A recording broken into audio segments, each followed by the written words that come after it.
எல்லாரும் பணத்துக்கு பின்னால் போகிறாங்க. ஆனால் யாரும் பணத்தை புரிஞ்சுக்கிறது இல்ல. ஒரு சிலர் மட்டும் தான் பணத்தை புரிஞ்சுக்கிறாங்க. பணம்னா என்ன? பணம்ன்றது ஒரு மீடியம் ஆஃப் எக்ஸ்சேஞ்ச். இதை வச்சு உங்களால் ஒரு பொருளை வாங்கவும் முடியும், விற்கவும் முடியும். பணத்தை எதுக்காக கண்டுபிடிச்சாங்க?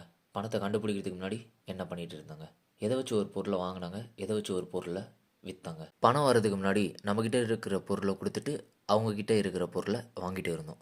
ஃபார் எக்ஸாம்பிள், என்கிட்ட அரிசி இருக்குது, உங்கள்கிட்ட உப்பு இருக்குன்னா என்கிட்ட இருக்கிற அரிசி உங்ககிட்ட கொடுத்துட்டு உங்ககிட்ட இருக்கிற உப்பை நான் வாங்கிப்பேன். இப்போ ஒருத்தர் விற்கிற பொருள் இன்னொருத்தருக்கு வேண்டான்னா, ஒருத்தர் விற்கிற பொருளோட வேல்யூ அதிகமாக இருந்தால், இல்லை இப்போதைக்கு எனக்கு கொஞ்சம் தான் வேணும்னா, இந்த மாதிரி ப்ராப்ளமுக்கு சொல்யூஷனாக தான் பணம் வந்துச்சு. இப்போ ஒரு பொருளை வாங்கினாலும் பணத்தை கொடுத்து வாங்கலாம், விற்றாலும் பணத்துக்காக விற்கலாம். பணத்துக்கு எப்படி வேல்யூ வந்துச்சு? பணத்தை எப்படி எல்லோரும் நம்புகிறாங்க? ஏன்னா பணத்தை பிரிண்ட் பண்ணதே கவர்மெண்ட். அவங்க எல்லோரும் மனசுலையும் நம்பிக்கையும் விதைச்சிட்டாங்க. ஸோ எல்லோரும் நார்மலாகவே பணத்தை நம்ப ஆரம்பிச்சிட்டோம். பணம் இருந்தால் தான் எது இருந்தாலும் பண்ண முடியுன்ற அளவுக்கு நம்ப ஆரம்பிச்சிட்டோம். அதே போல் கவர்மெண்ட் வந்து பணத்தை லிமிட்டடாக தான் பிரிண்ட் பண்ணியிருக்காங்க, அதை தான் சர்க்குலேட் பண்ணவும் விட்டுருக்காங்க. ஸோ அதோட டிமாண்டும் ஹையில் தான் இருக்குது. இந்த மாதிரி வீடியோ ரெகுலராக பார்க்கணுன்னா நம்ம சேனலை சப்ஸ்கிரைப் பண்ணிக்கோங்க.